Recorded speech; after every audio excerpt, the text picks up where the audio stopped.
안녕하십니까? 잘 지내셨어요? 안녕하시냐 물어보는데 고개 숙인 자매님들 어떻게 잘 지내셨어요? 네, 서로 인사 좀 합시다. 예원이가 저를 보고 웃네요. 자, 오늘 말씀 제목은 그리스도의 사랑을 알기를 간구합니다. 입니다. 요절 3장 18절을 우리 직역 부분을 읽을까요? 시작. 여러분이 그의 모든 성도와 함께 그 넓이와 길이와 높이와 깊이가 무엇인지를 깨닫고. 기도하겠습니다. 은혜로우신 주님, 오늘도 우리가 살아계신 성부, 성자, 성령 하나님을 예배할 수 있도록 은혜 주셔서 감사합니다. 주님을 기쁘시게 하는 예배가 되게 해주십시오.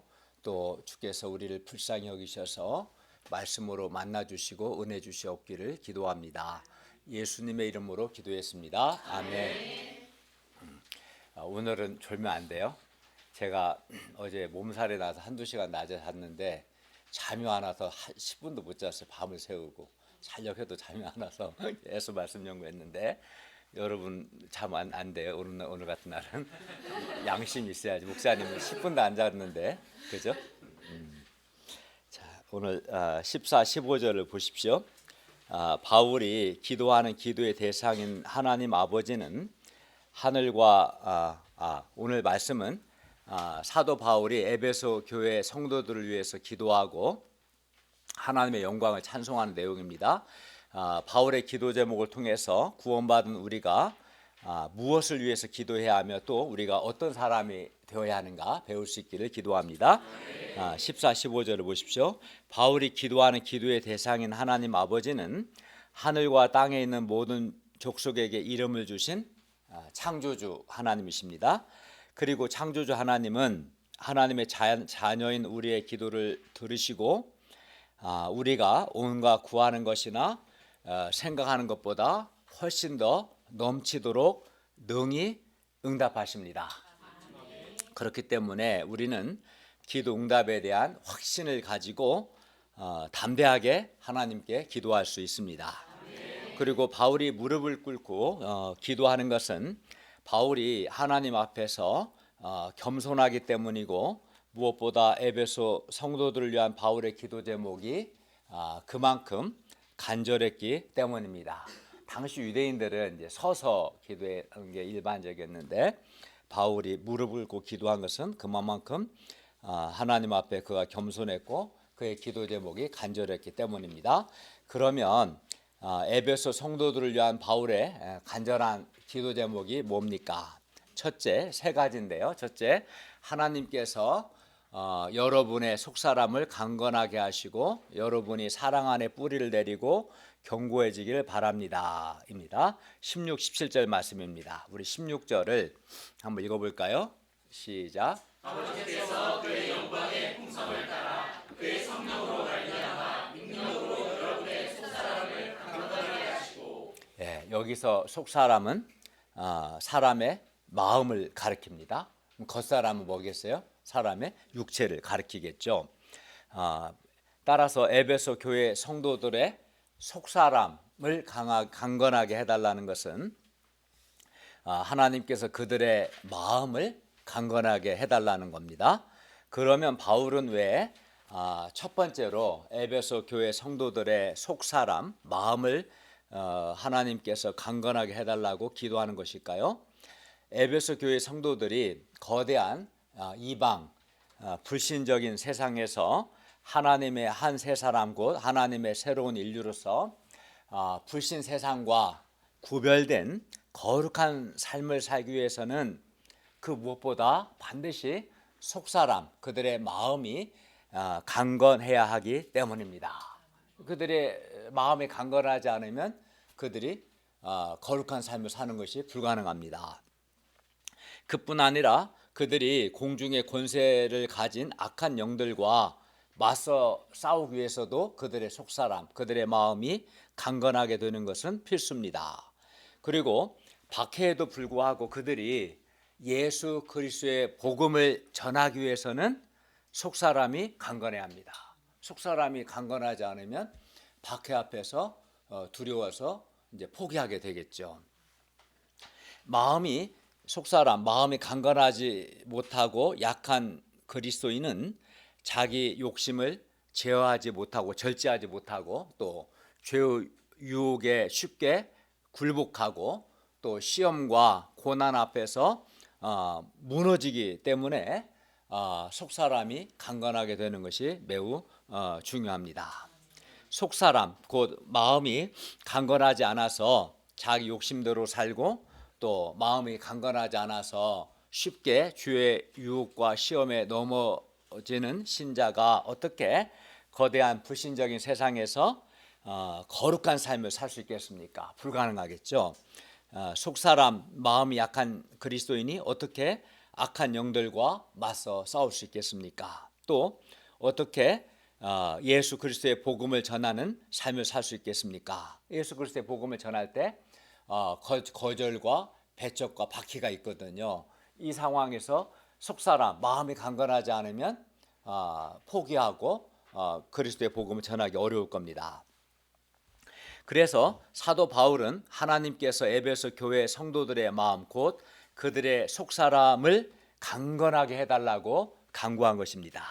이를 통해 볼 때 사람의 속사람이 마음이 강건하게 되는 것이 매우 중요함을 배웁니다.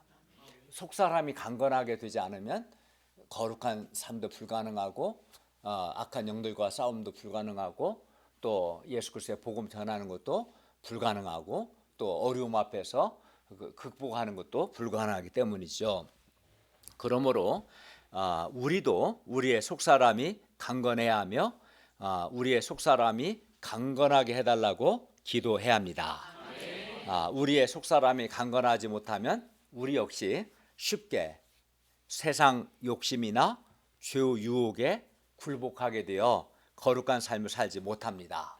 속사람이 강건하지 않으면 두려움 때문에 악한 영들과 영적 싸움을 싸우지 못합니다. 속사람이 강건하지 못하면 거절과 배척이 있는 캠퍼스에서 예수 그리스도의 복음 전하는 것을 하지 못합니다. 그렇기 때문에 속사람, 곧 마음이 강건해야 합니다. 우리의 속사람이 강건하게 되는 것이 매우 중요합니다. 그러면 어떻게 속사람, 곧 우리의 마음이 강건하게 될 수 있습니까? 16절을 보십시오. 사도 바울은 하나님 아버지께서 그의 영광의 풍성을 따라 그의 성령으로 말미암아 능력으로 에베소 성도들의 속사람을 강건하게 해달라고 기도합니다. 그러니까 하나님 아버지의 영광의 풍성을 따라 그의 성령으로 말미암아 능력으로 속사람이 강건하게 될 수 있습니다. 하나님은 하나님의 영광의 풍성함 곧 하나님의 큰 능력과 또 성령을 통해서 능력으로 성도들의 속사람을 강건하게 하십니다. 따라서 우리가 하나님의 큰 능력과 성령의 도우심을 의지할 때 우리의 속사람이 또 우리 마음이 강건하게 될 수 있습니다. 실제로 사도들이 성령으로 충만해서 성령의 능력으로 그들의 속사람이 강건하게 되었을 때 사도행전 5장을 보면 대적들 앞에서 두려움 없이 사도들이 예수님의 부활을 증언했고요. 심지어 관원들에게 채찍을 맞은 뒤에도 두려워하지 않고 그들의 속사람이 강건했을 때 두려워하지 않고 예수님의 이름을 위하여 능욕받는 일에 합당한 자로 여기심을 도리어 기뻐하기까지 했습니다. 제자들이 성령의 권능을 받았을 때 성령 하나님의 능력으로 그들은 속사람이 강건하게 되어서 예루살렘과 온 유대와 사마리아와 땅끝까지 이르러 예수님의 증인이 될 수 있었습니다. 따라서 외적인 환경이 문제가 아니라 우리의 속사람 곧 우리의 마음이 강건하느냐 강건하지 않느냐가 문제인 거죠. 아무리 외적인 환경이 어려워도 우리의 속사람이 강건하면 우리는 얼마든지 거룩하고 순결한 삶을 살 수가 있고요. 예수 그리스도의 복음을 전할 수 있습니다. 그러므로 우리가 하나님의 능력과 우리 안에 내주하시는 성령님을 의지해서 간절히 의지함으로 우리의 속사람 곧 우리의 마음이 강건하게 될 수 있기를 기도합니다. 다음으로 사도 바울은 그리스도께서 에베소 교회 성도들의 마음속에 거하게 하심으로 그들이 사랑 안에 뿌리 내리고 견고해지기를 기도합니다. 17절을 또 같이 읽겠습니다. 직역 부분 읽겠습니다. 시작. 믿음으로 말미암아 그리스도께서 여러분의 마음속에 거하게 하심으로 여러분이 사랑 안에 뿌리를 내리고 견고해지기를 간구하며. 에베소 교회 성도들은 이미 예수 그리스도의 복음의 말씀을 듣고 믿었고 그리하여 약속의 성령으로 인치심을 받고 믿음으로 말미암아 구원을 받았습니다. 따라서 믿음으로 구원받고 성령으로 인침을 받은 에베소 교회 성도들 안에 이미 성령님께서 그들 안에 내주하시고 그리고 성령님을 통해서 부활하신 예수 그리스도께서도 그들의 마음속에 계십니다. 그러니까 구원받은 신자의 마음속에는 성령님도 거하시고 성령님을 통해서 부활하신 예수 그리스도께서도 거하십니다. 그럼에도 불구하고 사도 바울이 부활하신 예수 그리스도께서 에베소 교회 성도들의 마음속에 거하게 하시기를 기도하는 것은 부활하신 예수 그리스도께서 에베소 성도들의 마음속에 계시면서 그들을 통치하시고 그들의 모든 것을 주관하시기를 간구하는 것입니다.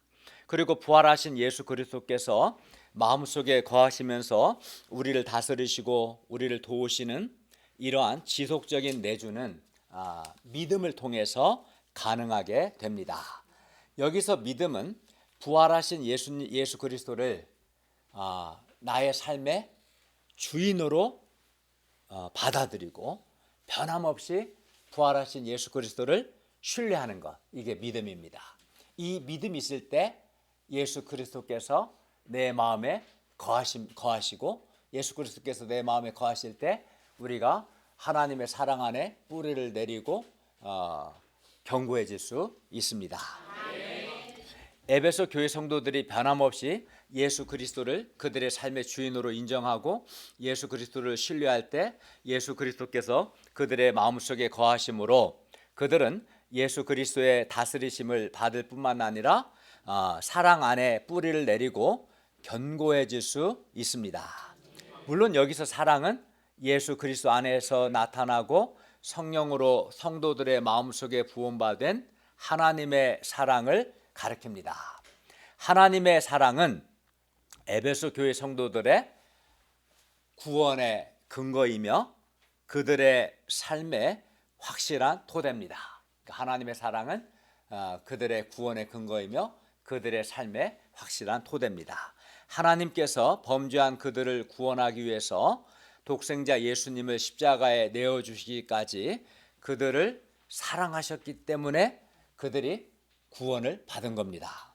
그러니까 하나님의 사랑은 그들의 구원의 근거인 거죠.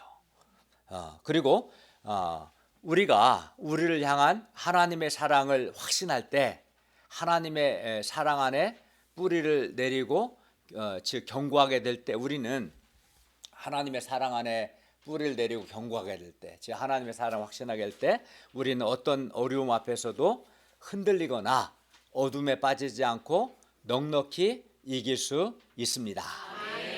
그러니까 하나님의 사랑 안에 뿌리를 내리고 견고하게 될 때 우리가 우리를 향한 하나님의 사랑을 확신하게 될 때 우리는 환난, 핍박, 고난, 손해의식, 사탄의 송사나 정죄 등을 넉넉히 이길 수 있습니다.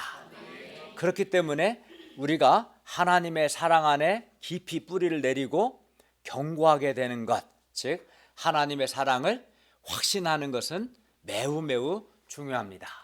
하나님의 사랑을 확신할 때 흔들리지 않을 수 있어요. 어려움 앞에서도. 그러면 우리가 어떻게 하나님의 사랑 안에 뿌리를 내리고 견고하게 될 수 있습니까? 믿음으로 말미암아 부활하신 예수 그리스도께서 우리의 마음속에 거하셔야 주께서 내 마음을 다스리실 때 우리가 하나님의 사랑 안에 뿌리를 내리고 견고하게 될 수 있습니다. 그리하여 부활하신 예수 그리스도께서 우리 마음속에 거하실 때 우리는 하나님의 사랑 안에 뿌리를 내리고 견고하게 되어, 즉 하나님의 사랑을 확신함으로 어떤 어려움 앞에서도 결코 흔들리거나 어두운 생각을 하지 않고 환난, 핍박, 고난, 손해의식, 사탄의 송사나 정죄 등을 넉넉히 이길 수 있습니다. 그렇기 때문에 하나님의 사랑은 우리의 삶의 확실한 토대입니다. 하나님의 사랑에 대한 확신이 없으면 확고한 토대가 없는 거예요. 그래서 그런 사람은 삶을 살다가 어려운 일을 만나면 불신에 빠지고 회의에 빠지고 좌절하고 어두운 생각을 하겠죠. 에베소 성도들을 위한 사도 바울의 첫 번째 기도 제목은 에베소 성도들의 속사람이 강건하게 되는 것과 그들이 하나님의 사랑 안에 뿌리를 내리고 견고하게 되는 것이었습니다. 그런데 바울의 이 첫 번째 기도 제목은 에베소 교회 성도들을 위한 기도 제목일 뿐만 아니라 우리 한강교회의 기도 제목이 되어야 합니다. 따라서 우리도 하나님의 풍성하신 능력과 성령님을 의지해서 우리의 속사람이 강건하게 되기를 기도합니다. 정말 속사람이 강건하게 되면 어둠에 빠지지 않습니다. 어떤 어려움과 시련 앞에서도 흔들리지 않습니다. 거룩하게 살 수 있습니다. 속사람이 강건하게 되면. 그리고 우리가 부활하신 예수 그리스도를 우리 삶의 주인으로 인정하고 변함없이 예수님을 신뢰함으로 부활하신 예수 그리스도께서 우리 마음속에 거하셔서 우리가 하나님의 사랑 안에 뿌리를 내리고 견고해질 수 있기를 바랍니다. 둘째, 하나님께서 여러분이 그리스도의 사랑을 깨닫게 하시기를 구합니다. 18절에서 19절 상반절 말씀입니다. 사도 바울이 하나님 아버지 앞에 무릎을 꿇고 올린 두 번째 기도는 에베소 교회 성도들이 예수 그리스도의 사랑을 깨닫게 해달라는 것입니다. 18절과 19절 상반절 보십시오. 여러분이 능히 모든 성도와 함께 그 넓이와 길이와 높이와 깊이가 무엇인지 깨닫고 지식을 초월하는 그리스도의 사랑을 알기를 간구합니다. 18절 그 넓이와 길이와 높이와 깊이는 예수 그리스도의 사랑의 넓이와 깊이와 길이와 높이와 깊이를 가리킵니다. 그런데 우리의 사랑 어떻습니까? 우리의 사랑의 폭은 그렇게 넓지가 않고 좁습니다. 그래서 우리는 가족이나 나에게 잘해주는 몇 사람만을 사랑하기 쉽습니다. 사랑의 폭이 넓지가 않고 좁죠. 또 우리의 사랑은 길지 않고 좀 짧습니다. 그래서 어떤 사람을 사랑하다가도 실망하거나 그에게 상처를 받으면 사랑을 중단하죠. 길게 가지 못합니다. 짧습니다. 또 우리의 사랑은 깊지 않습니다. 죄가 너무 많거나 너무 심한 사람은 사랑하고 싶지 않습니다. 그래서 우리는 죄가 너무 심한 사람을 사랑하다가 지쳐서 사랑을 중단하기 쉽습니다. 그러나 예수 그리스도의 사랑은 모든 인류를 포함할 정도로 충분히 넓고 영원토록 계속될 만큼 충분히 길고 그를 하늘로 올릴 만큼 충분히 높고 가장 타락한 죄인에게 도달할 수 있을 정도로 충분히 깊습니다. 사도 바울은 에베소 교회 성도들이 지식을 초월하는 예수 그리스도의 사랑을 알기를 간구합니다. 여기서 그리스도의 사랑이 지식을 초월한다는 것은 예수 그리스도의 사랑이 지극히 크고 위대해서 아무도 그 예수 그리스도의 사랑을 완전히 알 수는 없다는 뜻입니다. 예수 그리스도의 사랑은 사람의 지식을 초월하기 때문에 사람의 머리로 다 이해할 수 없습니다. 에베소 교회 성도들이 지식을 초월하는 그리스도의 사랑을 깨달으려면 하나님의 능력, 하나님의 도우심이 또한 필요합니다. 하나님의 능력으로 능하게 될 때 비로소 에베소 교회 성도들은 지식을 초월하는 예수 그리스도의 사랑의 넓이와 길이와 높이와 깊이를 깨달을 수 있습니다. 그래서 사도 바울은 그들이 예수 그리스도의 사랑을 깨닫게 하는 능력을 구합니다. 지식을 초월하는 그리스도의 사랑을 알기를 간구합니다라고 구합니다. 그런데 에베소 교회 성도들은 우리를 구원하시기 위해서 자기 목숨을 내어주신 예수 그리스도의 사랑을 이미 체험한 사람들입니다. 에베소 교회 성도들은 예수 그리스도께서 그들을 사랑하시고 그들을 위해 자신을 향기로운 제물로 하나님께 드리신 것을 이미 알고 있고, 또 예수 그리스도께서 교회를 사랑하시고 교회를 위하여 자신을 내어주신 것 역시 이미 알고 있었습니다. 그러나 그럼에도 불구하고 그들은 예수 그리스도의 사랑이 얼마나 넓고 또 길고 높고 깊은가 예수 그리스도의 사랑을 아는 지식에서 더 자라가야 했습니다. 지식을 초월하는 예수 그리스도의 사랑을 그들은 더 알아야 했습니다. 왜냐하면 그리스도의 사랑에 대해서 지금 그들이 알고 있는 것만으로는 충분하지 않기 때문입니다. 에베소 교회 성도들은 하나님의 도우심으로 자신들의 삶 속에서 예수 그리스도의 사랑을 더 깊이 체험하고 깨달아야 합니다. 우리 자녀들이 엄마 아빠 사랑을 어떻게 알아요? 자기의 삶 속에서 엄마 아빠와 여러 관계성 속에서 엄마 아빠가 나를 정말 사랑하는구나, 삶 속에서 엄마 아빠 사랑을 인격적으로 체험하는 것처럼 예수 그리스도의 사랑을 안다는 것은 예수 그리스도의 사랑을 자신의 삶 속에서 인격적으로 체험하는 것이고, 더 나아가 예수 그리스도를 인격적으로 아는 것을 의미합니다. 그것이 이제 예수 그리스도의 사랑을 아는 것이죠. 사도 바울은 그의 삶 속에서, 자신의 삶 속에서 예수 그리스도의 사랑을 인격적으로 그는 체험했어요. 특히 구원 사건에서 예수 그리스도의 사랑의 넓이와 길이와 높이와 깊이를 그는 체험했습니다. 그리고 그는 그가 체험한 예수 그리스도의 사랑으로 동역자들과 양들을 또한 사랑했습니다.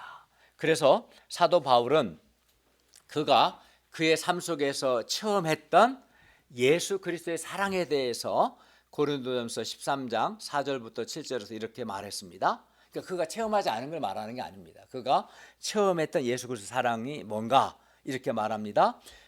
사랑은 우리가 잘 아는 말씀이죠. 오래 참고, 사랑은 온유하며 시기하지 아니하며, 사랑은 자랑하지 아니하며 교만하지 아니하며, 무례히 행하지 아니하며, 자기의 유익을 구하지 아니하며, 성내지 아니하며, 악한 것을 생각하지 아니하며, 불의를 기뻐하지 아니하며, 진리와 함께 기뻐하고. 그러니까 사랑은 오래 참고, 첫 번째가 사랑은 오래 참고라고 했죠. 그게 사랑이죠. 오래 참고라고 했는데, 예수 그리스도는 정말 우리를 사랑하시되 우리의 많은 죄악을 오래 참으셨습니다. 반복된 우리를 정말 오래 참으셨습니다. 또 사랑은 온유하다고 했는데, 예수님은 또 반발하고 교만한 우리를 오래 참으셨을 뿐만 아니라 우리에게 정말 온유하셨습니다. 예수님은 가장 높으신 분이시지만 교만하지 않으시고 도리어 낮아져 겸손으로 우리를 섬겨주셨습니다.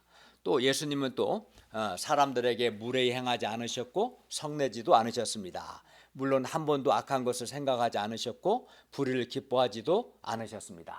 그래서 사도 바울은 사랑은 오래 참고, 사랑은 온유하며, 사랑은 교만하지 아니하며, 사랑은 무례히 행하지 아니하며, 성내지 아니하며, 악한 것을 생각하지 아니한다고 말한 겁니다. 그가 예수 그리스도의 사랑을, 이러한 사랑을 체험했기 때문에 이렇게 말씀할 수 있었던 것이죠. 그러면 사도 바울은 왜 에베소 교회 성도들이 지식을 초월하는 그리스도의 사랑을 깨닫도록 기도한 겁니까? 그는 그들이 지식을 초월하는 그리스도의 사랑을 알기를 간구했죠. 왜 간구했습니까? 이는 에베소 교회 성도들이 자신의 사랑, 각자 자기 사랑이 아니라 예수 그리스도의 사랑으로 서로 사랑하기를 간절히 원했기 때문입니다. 우리가 이제 배우게 될 에베소서 5장 2절을 보면 사도 바울은 에베소 교회 성도들에게 그리스도께서 너희를 사랑하신 것 같이 그러니까 그리스도의 사랑으로 너희도 서로 사랑 가운데서 행하라 이렇게 촉구합니다. 그리스도께 너희를 사랑하신 것 같이 그리스도의 사랑으로 사랑 가운데서 너희도 행하라. 또 5장 25절에서는 또한 그리스도께서 교회를 사랑하고 위하여 자신을 내어주심 같이 자기 아내를 사랑하라고 남편들에게 공고합니다. 예수 그리스도의 사랑으로 아내를 사랑하라. 그러려면 지식을 초월하는 예수 그리스도의 사랑을 먼저 체험해야 알아야겠죠. 그죠? 또 4장 2절에서는 그리고 또 모든 겸손과 온유로 오래 참, 다 겸손, 온유, 오래 참 다 사랑의 속성이죠. 겸손과 온유와 오래 참음으로 사랑 안에서 서로 용납하라고 권고합니다. 그러니까 예수 그리스도 사랑으로 용납하라는 것이죠. 또 4장 15절에서는 그뿐 아니라 사랑 안에서 진리를 말하며 예수 그리스도 사랑 안에서 진리를 말하며 모든 면에서 머리이신 그리스도에게까지 자라가야 한다고 말합니다. 만일 그들이 지식을 초월하는 예수 그리스도의 사랑을 깨닫지 못한다면 예수 그리스도의 사랑을 알지 못한다면 그들은 진심으로 다른 사람을 사랑할 수 없습니다. 또 진정한 영적인 성숙에 이를 수도 없습니다.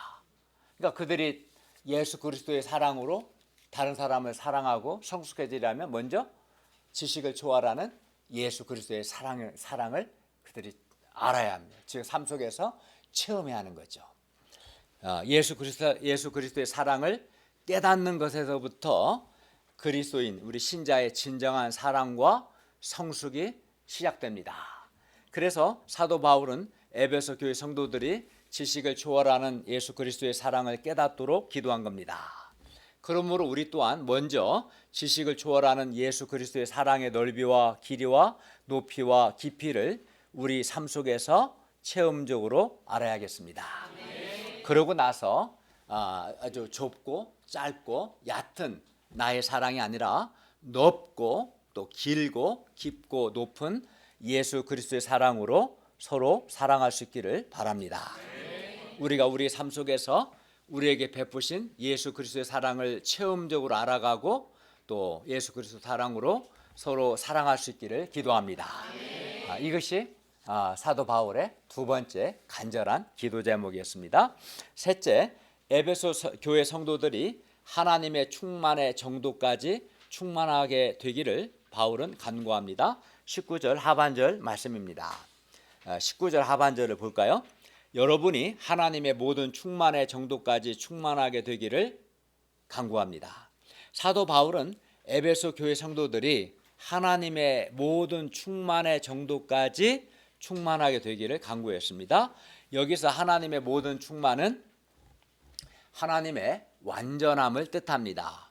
예를 들어서 하나님의 충만함이라 할 때 하나님의 사랑의 완전함, 거룩의 완전함, 긍휼의 완전함, 하나님의 용서의 완전함, 이게 이제 하나님의 충만의 상태겠죠. 충만의 정도겠죠.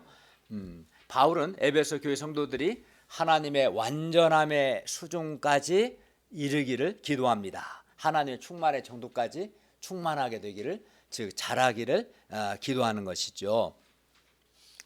에베소 교회 성도들과 우리의 영적인 성숙의 목표는 바로 하나님의 충만함, 완전하심입니다. 에베소 교회 성도들은 하나님의 온전하심과 같이 그들도 온전하게 되고 하나님의 거룩하심과 같이 그들도 거룩하게 되어야 하고 하나님의 사랑의 정도까지 그들의 사랑이 자라나야 합니다. 그것이 하나님의 충만의 정도까지 그들이 충만하게 되는 것입니다. 사도 바울이 에베소 교회 성도들이 지식을 초월하는 예수 그리스도의 사랑을 깨닫도록 기도한 것도 그들이 하나님의 모든 충만의 정도 곧 하나님의 사랑의 수준까지 그들이 충만하게 되기를 바랬기 때문입니다. 그리고 이것은 곧 하나님을 닮는 겁니다. 그래서 에베소 4장 13절에서는 하나님의 모든 충만의 정도까지 충만하게 되는 것은 한편 예수 그리스도의 충만의 성숙한 분량에까지 이르는 것이라고 말합니다. 또 마태복음 5장 48절을 보면 예수님께서 하늘에 계신 아버지의 온전하심과 같이 너희도 온전하게 되라 이렇게 말씀하셨어요.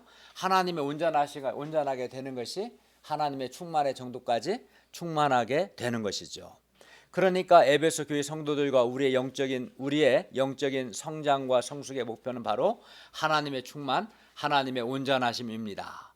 그러므로 우리가 하나님의 충만의 정도까지, 예를 들어 하나님의 사랑의 수준까지 성장하는 것이 우리의 영적인 투쟁 목표가 되어야 하고 우리의 기도 제목이 될 수 있기를 기도합니다. 예수 그리스도의 은혜로 구원받았다고 하면서도 자기는 이제 예수 믿고 구원받았다고 말하는데 성장하지 않고 또 성숙하지 않은 그런 신자들이 많습니다. 심한 경우에는 구원받았다 하는데 불신자보다 더 못하거나 또 불신자와 비슷한 사람들이 많아요.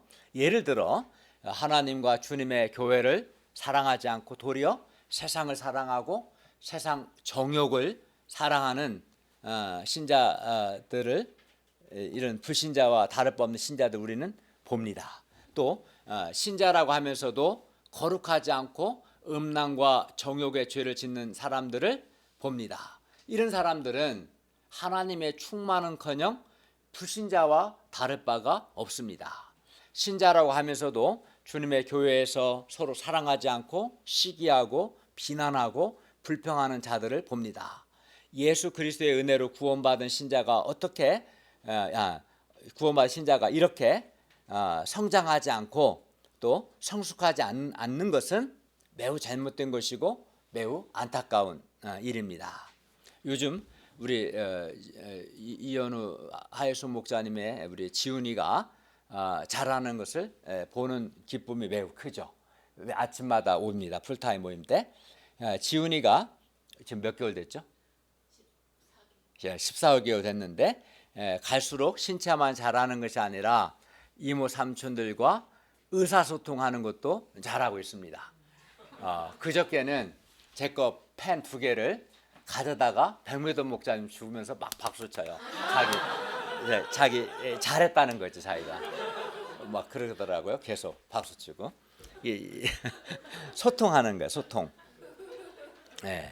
또 얼마 전 우리 김대한 소유겸 목사님의 사랑이를 찍은 동영상을 봤는데, 사랑이가 지금 몇 개월 됐죠? 3개월 다 돼가는, 아직 100일도 안 됐는데, 그죠? 그러니까 얼마 안 됐는데 사랑이가 반응하는 것을 제가 동영상을 보고 깜짝 놀랐어요. 100일도 안 됐는데 갈수록 자라나고 있는 우리 지훈이와 사랑이를 보면 참 기쁘고 하나님께 감사합니다. 그런데 마찬가지로 예수님 믿고 구원받은 우리가 속사람이 강건해지고 또 하나님의 사랑 안에 뿌리를 내리고 견고하게 되며 예수 그리스도의 사랑을 더욱 깨달아 예수 그리스도의 사랑으로 서로 사랑하고 하나님의 충만의 정도까지 충만하게 될 때 하나님께서도 우리를 매우 크게 기뻐하실 것입니다. 그리고 우리는 사람들에게 선한 영향을 끼치게 됩니다. 그러나 우리가 영적으로 자라지 않는다면, 즉 성장하지도 않고 성숙하지도 않는다면 그것 자체가 매우 크게 잘못된 것이고 하나님께서 심히 근심하실 겁니다.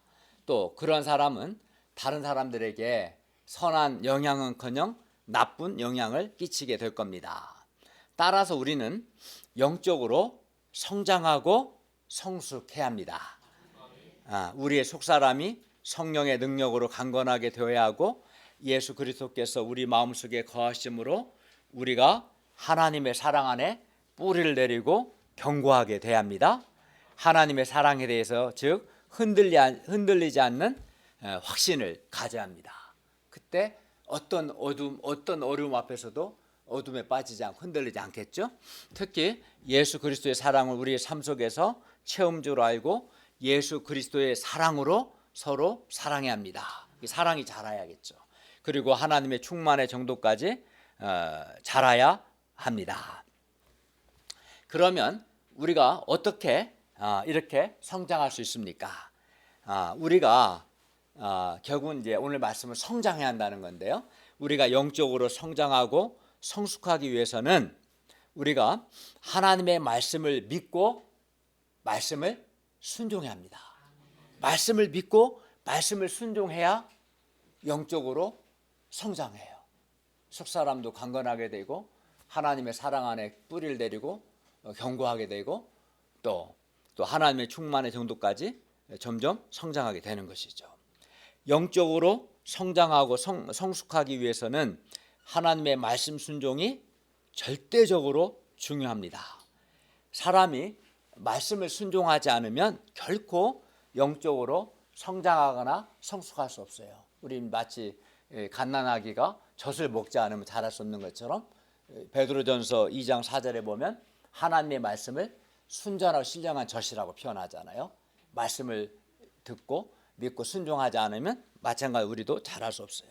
예를 들어 제가 로마서 4장 19절부터 21절 그가 백산하되어 자기 몸이 죽은 것 같고 사라의 태가 죽은 것 같음을 알고도 믿음이 약해지지 아니하고 믿음이 없어 하나님의 약속을 의심하지 않고 믿음으로 견고해져서 하나님께 영광을 돌리며 약속하신 그것을 또한 능히 이루실 줄을 확신하였으니 이 말씀과 또 로마서 4장 17절 기록된 바 내가 너를 많은 민족의 조상으로 세웠다 하심과 같으니 그가 믿은 바 하나님은 죽은 자를 살리시며 없는 것을 있는 것으로 부르신 이시니라. 이 말씀을 제가 믿고 순종했을 때 저는 삶 속에서 아브라함의 믿음을 배우고 믿음이 성장할 수 있었습니다. 예를 들어 저는 믿음으로 불신자였던 아버지 영혼 구원을 위해 기도했을 때 아버지의 영혼 구원을 체험할 수 있었습니다. 또 제가 믿음으로 가정들을 세울 수 있었고 믿음으로 숙대를 개척하고 믿음으로 교회 건물 구입하는 등 믿음으로 많은 일들을 할 수 있었습니다. 그러니까 말씀을 믿고 순종했을 때 믿음이 자라고 믿음으로 크고 많은 일들을 할 수 있었어요. 그런데 우리 한강교회 대학생들이 요즘 아브라함장 스페셜 공부를 하고 있습니다. 7강으로 된 이는 매우 귀하고 정말 잘하고 있는 겁니다. 제가 아브라함 믿음을 배웠을 때 내 인생이 완전히 달라진 것처럼요. 이번 아브라함장 특강을 통해서 우리 대학생들이 아브라함의 믿음을 배우고 믿음의 사람으로 성장할 수 있기를 기도합니다.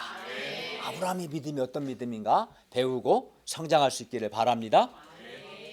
우리가 성장하고 성숙하기 위해서는 하나님의 말씀을 믿고 이렇게 순종할 뿐만 아니라 그러니까 성장하지 않는 사람은 말씀을 믿고 순종하는 게 없어요. 그러니까 성장 안 한 거예요.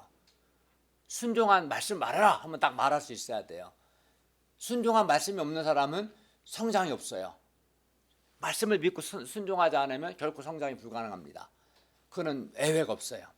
그래서 우리가 이렇게 성장하고 성숙하기 위해서는 말씀 믿고 순종하는 건 절대적으로 필요하고 뿐만 아니라 우리 자신의 부족함과 연약함을 알고 겸손히 또한 기도해야 합니다. 기도를 통해서 삼위 하나님의 능력과 은혜를 구해야 합니다. 그리하여 우리가 하나님의 충만의 정도의 수준까지 특히 예수 그리스도의 사랑으로 서로 사랑하기까지 성장할 수 있기를 기도합니다. 20절과 21절을 같이 읽겠습니다. 시작. 우리 가운데서 역사하신 능력으로 우리가 온갖 구하는 것이나 생각하는 것보다 훨씬 더 넘치도록 능히하실 이에게 교회 안에서와 그리스도 예수 안에서 영광이 그대로 영원 무궁하기를 원합니다. 아멘. 예, 세상에서는 최저 시급이나 임금을 정할 때 어떻습니까? 노동자는 더 받고자 하죠. 반면 사용자는 덜 주고자 합니다. 그래서 갈등이 있습니다. 그렇죠? 그러나 하나님께서는 우리가 온갖 구하는 것이나 생각하는 것보다 훨씬 더 넘치게 하십니다. 그러면 하나님은 왜 우리가 구하는 것이나 생각하는 것보다 훨씬 더 넘치게 주십니까? 왜냐하면 하나님께서 자기 백성을 무한히 사랑하시고 또 하나님의 능력이 무한하시기 때문입니다. 우리가 온갖 구하는 것이나 생각하는 것보다 훨씬 더 넘치도록 주시는 이 하나님을 생각할 때 이 하나님은 참으로 은혜로우시고 자비로우신 하나님이십니다. 21절에서 사도 바울은 자신의 기도에 응답하실 하나님을 이렇게 찬양합니다. 교회 안에서와 그리스도 예수 안에서 영광이 대대로 영원 무궁하기를 원합니다. 아멘. 사도 바울은 자신이 구하는 것이나 생각하는 것보다 훨씬 더 풍성히 채워주실 하나님을 생각할 때 그는 감격하지 않을 수 없었고 하나님을 찬양하지 않을 수 없었습니다. 교회 안에서와 그리스도 예수 안에서 영광이 대대로 영원 무궁하기를 원합니다. 아멘. 그런데 사도 바울이 교회 안에서라는 표현을 사용하는 것은, 그것도 그리스도 예수 안에서라는 표현 앞에 배치한 것은 교회의 중요성을 강조하기 위해서입니다. 유대인 신자들과 이방인 신자들로 구성된 교회는 하나님의 최고의 작품입니다. 물론 하나님 우주를 창조하셨죠. 별들도 창조하시고 꽃들도 동물들도 모든 걸 다 창조하셨죠. 근데 하나님이 창조하신 모든 것 중에서 최고의 작품이 하나님의 교회입니다. 그만큼 교회는 중요한 거예요. 오직 하나님만이 무한하신 사랑과 능력으로 죄인들을 구원하셔서 유대인과 이방인의 화해를 가능하게 하셨고 한 세 사람 곧 교회를 창조하실 수 있었습니다.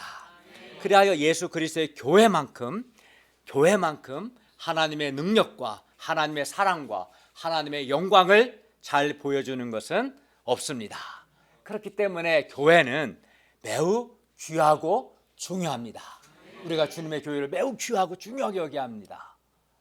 그리고 하나님께서 그리스도 예수 안에서 영광을 받으셔야 하는 것은 예수 그리스도의 사역을 통해서 교회가 존재하게 되었고 만물을 통일하는 하나님의 우주적인 구원이 시작되었기 때문입니다. 제가 저의 삶을 돌아볼 때도 하나님은 정말 제가 구하는 것이나 생각하는 것보다 훨씬 더 넘치도록 주셨습니다. 저는 구원받은 것만으로 늘 하나님께 감사했는데, 하나님은 제가 구하지도 않았는데 저에게 최고의 아내를 주셨고, 내 아내는 그렇게 생각하는지 모르겠지만 또 저에게 나만 생각하는 거 아니겠죠? 저에게 말씀의 봉사자라는 최고의 직분을 주셨습니다. 또 하나님은 겸손하고 충성스러운 우리 목자님들을 저의 동역자로 주셨습니다. 또 제가 먼저 그의 나라와 그의 일을 구했을 때 우리 교회 건물 문제와 저의 집 문제도 하나님께서 해결해 주셨습니다. 그리고 우리 선주를 위해서 기도했을 때 하나님께서는 저와 인숙 사모님이 구하고 생각한 것보다 선주를 훨씬 더 선하게 인도해 주셨고 하나님께서 도와주셨습니다. 또 우리가 2001년, 2년에 그때 이제 숙대 개척을 위해 기도했을 때, 숙대 가운데 자매 목자를 세워주시도록 우리가 기도했을 때 우리가 생각한 것보다 훨씬 더 좋은 우리 하일순 목자님, 배한나 목자님을 숙대 개척 조상들로 하나님께서 보내주셨습니다. 그러니까 그렇죠. 우리가 구하는 거나 생각하는 것보다 넘치게 주신 거죠. 하나님께 감사를 드립니다. 그러므로 우리가 확신을 가지고 하나님께 기도할 수 있기를 바랍니다. 그리하여 우리가 온갖 구하는 것이나 생각하는 것보다 훨씬 더 넘치도록 주시는 하나님을 체험함으로 우리의 기쁨이 충만하기를 바랍니다. 참 이게 제가 너무 안타까운 거죠. 하나님은 우리가 구하는 것이나 생각하는 것보다 훨씬 더 넘치게 채워주시는데 하는 기도를 안 해. 그러면 되겠어요? 안 되겠어요? 그죠? 어리석은 거죠. 내가 기도하고 구하면, 우리 예빈자매님 구하면 구하는 것보다 훨씬 더 넘치게 채워주시는 분이. 그럼 기도하고자 소원이 생겨요? 안 생겨요? 아멘. 그죠? 그렇죠. 생기죠. 그리고 이 하나님을 체험하면 기쁨이 넘치고 내 삶이 풍성하게 돼요. 얼마나 좋습니까? 말씀을 믿고 순종할 때 내가 믿음도 자라고 하나님의 충만함까지 자라서 내 인생이 풍성하게 되고 얼마나 좋습니까? 결론입니다. 하나님의 능력과 성령님의 능력으로 말미암아 우리의 속사람이 강건하게 되고 또 예수님께서 우리 마음속에 거하심으로 우리가 하나님의 사랑 안에 뿌리를 내리고 견고하게 되기를 기도합니다. 속사람이 강건하게 해달라고 우리가 기도해야 합니다. 속사람이 강건하면 어려움이 문제가 아닙니다. 사람이 좌절하고 어두운 생각하고 우울해지고 왜 그렇습니까? 그 사람의 속사람이 강건하지 않기 때문에 그렇습니다. 속사람이 강건한 사람은 그렇지 않습니다. 또 하나님의 사랑 안에 뿌리를 내리고 견고한 사람은요, 어려운 일이 있어도 어두운 생각하지 않습니다. 하나님의 사랑을 확신하기 때문에 거기에 하나님의 선하신 뜻이 있음을 믿고 또 기도하고 어려움을 극복해냅니다. 또 예수 그리스도의 사랑을 우리 삶 속에서 체험적으로 알므로 우리가 나의 사랑이 아니라 예수 그리스도의 사랑으로 서로 사랑할 수 있기를 기도합니다. 예수 그리스도 사랑으로 남편을 사랑, 아내를 사랑하면 자녀를 사랑하고 부모님을 사랑하면 가정 안에 놀라운 일이 일어날 겁니다. 그리고 무엇보다 하나님의 말씀을 믿고 순종함으로 하나님의 충만의 정도까지, 하나님의 온전하심에 이르기까지 우리가 성장하고 성숙할 수 있기를 기도합니다. 기도하겠습니다. 은혜로우신 주님, 오늘 사도 바울의 간절한 세 가지 기도 제목을 통해서 우리가 성숙해지고 성장해야 함을, 또 어떤 면에서 성숙해지고 성장해야 하는가 가르쳐 주셔서 감사합니다. 무엇보다 성령님의 능력으로 우리의 속사람이 강건하게 하여 주시고, 또 우리가 하나님의 사랑 안에 뿌리 내리고 견고하게 해주시고, 예수 그리스도의 사랑을 나의 삶 속에서 체험적으로 알고 예수 그리스도의 사랑으로 또 다른 사람들을 사랑하게 해주시고, 하나님의 말씀을 믿고 순종함으로 하나님의 충만의 정도까지 자라게 하시기를 간절히 기도합니다. 무엇보다 우리가 구하는 것보다 생각하는 것보다 넘치게 채워주시는 하나님을 믿고 하나님께 기도함으로 하나님이 넘치게 채워주시는 것을 받아 누리는 기쁨을 누릴 수 있도록 도와주십시오. 그래야 우리 신앙생활에 기쁨이 충만하고 풍성하기를 기도합니다. 예수님의 이름으로 기도하였습니다. 아멘.